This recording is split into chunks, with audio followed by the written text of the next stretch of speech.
Most people have a terrible habit. It's one that's been at the heart of nearly every major conflict that we know of.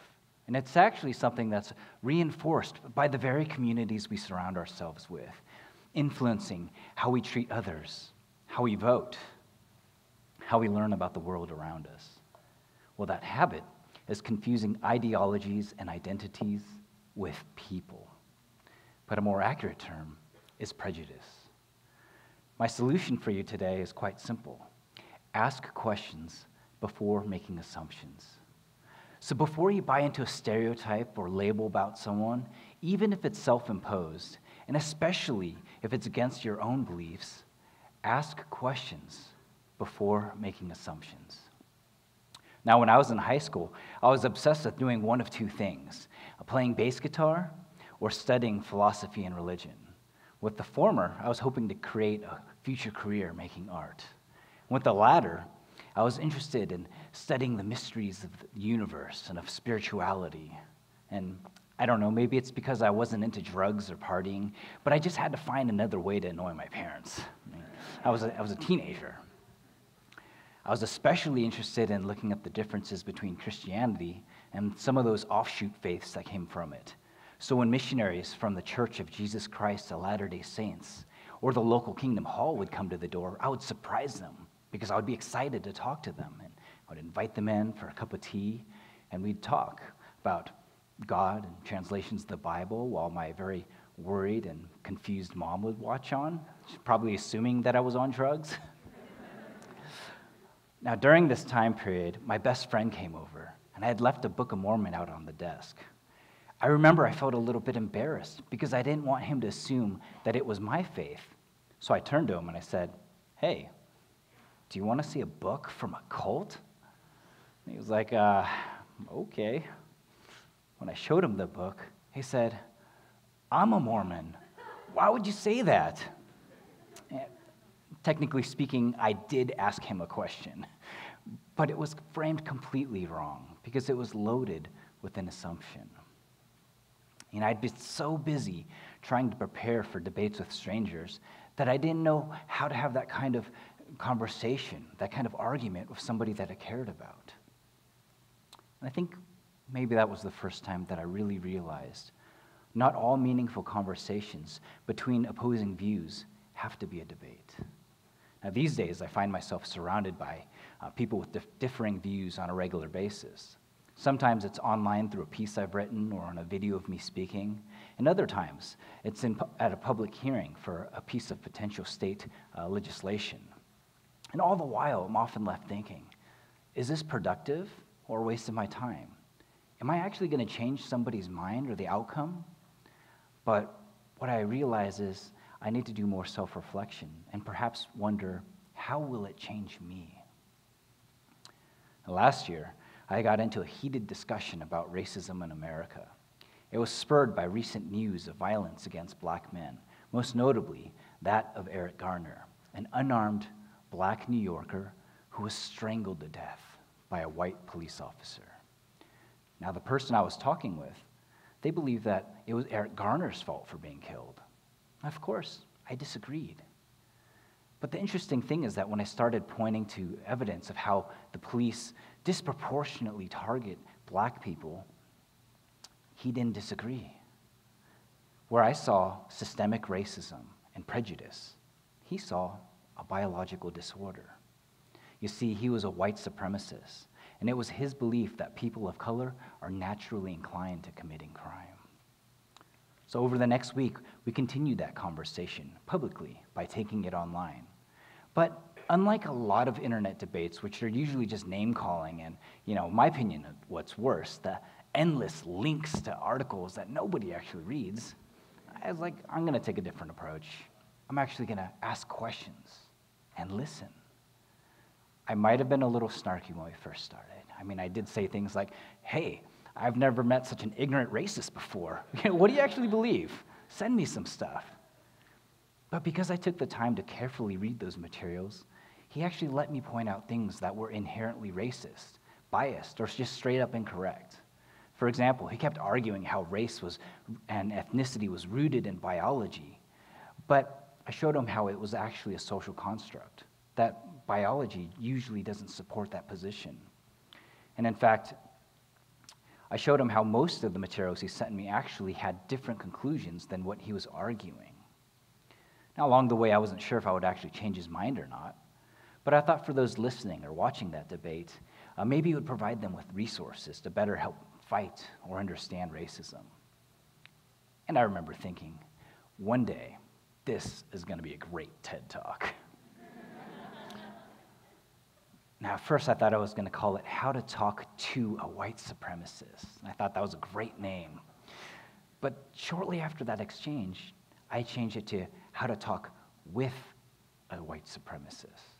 Because as long as we think of any kind of conversation as one-sided, loaded with assumptions or expectations, we'll never find values or points that we can connect on. We need to ask questions before making assumptions, and we need to listen.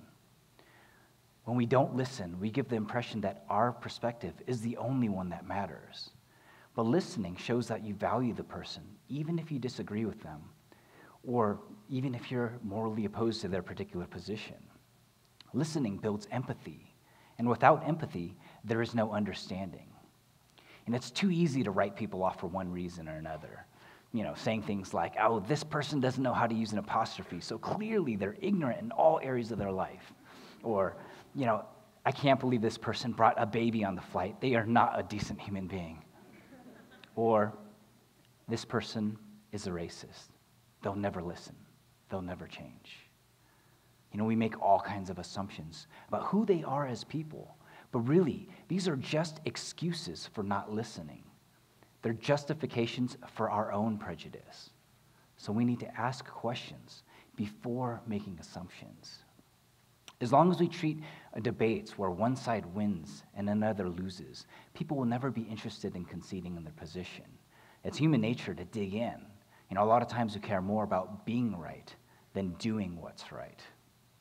I could have written the person off, could have just said he's a racist, he's not going to listen, but we would have never had that learning opportunity, the chance to have that exchange. Now, did I change his mind? Well, he didn't renounce his beliefs that very moment, but he did admit to me that perhaps he was wrong about people of color. He began to see the limits of his own arguments.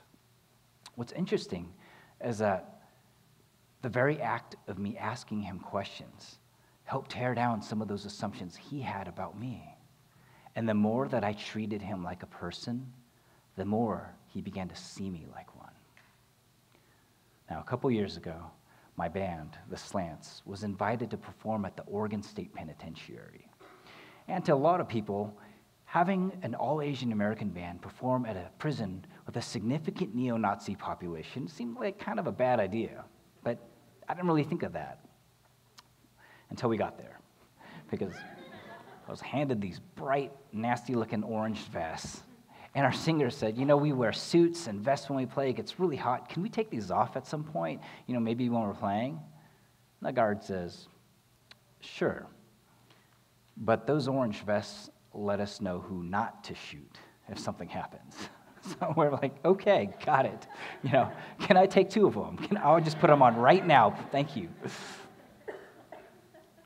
I remember walking down those hallways, going through security. There were significant precautions at every step of the way.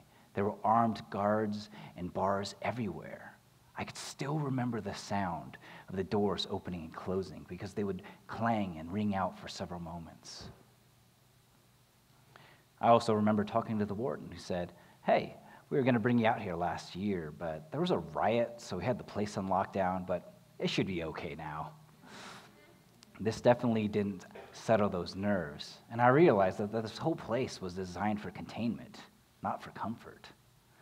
Imagine if you were there. What would you be thinking? What kinds of people are sent to a maximum security prison? If they said, hey, you're going to be surrounded by nearly 2,000 murderers, rapists, and drug dealers, how would you feel? Remember, I spent my teenage years trying to study the mysteries of spirituality, not smoke my way through them. I didn't really know any drug dealers, so I didn't know how to have that kind of exchange. Well, finally, we get outside to this large area the size of a couple football fields, surrounded by these huge concrete walls. At the end was a small stage that was surrounded by a thin line of police tape. So the only thing separating me and nearly 2,000 inmates was this police tape. Finally, we played. A small crowd gathered in front while a larger one walked around, getting their only hour of outdoor time that they would have for that day. And I remember looking out at this sea of people dressed in blue and orange. I'd start to jump and cheer when we launched into our cover of Paint It Black. At the end of the show, this group of about 10 large, shirtless white men walked up to that thin line of police tape. They were covered in swastikas and white supremacy tattoos, and the man in front walked up to me. I mean, to say he towered over me would be an understatement, because I swear he blocked out the sun that day. I certainly felt a little bit dark when he was approaching. Well, he comes up to me, and he hands me a piece of paper. And then he asks for an autograph. "It's for my daughter," he says. "I want to tell her that I'm at the band." He said, "I know what you must be thinking, and I've made a lot of mistakes in my life, but they're mistakes that I don't want my little girl to make." You see, he wanted to show me, he wanted to prove to his daughter that he could change what was in his heart and what was in his mind, even if he couldn't change what was stained into his skin. It was one of the most powerful experiences of my life. And it reminded me that time when I was a teenager, too busy trying to convert people from their religions instead of taking the time to actually get to know them, to love them and understand them. Because I thought we were there to perform for inmates. I thought we were there to talk to inmates. But when we started talking with them instead, as people, instead of just convicted criminals, we all left changed that day. So whether it's your best friend or a stranger who seems to represent everything that you stand against, take time. Ask questions before making assumptions. You'll be transformed into a better, more compassionate person. So ask questions before making assumptions. That's how you talk with a white supremacist. And that's how we'll change the world. Thank you.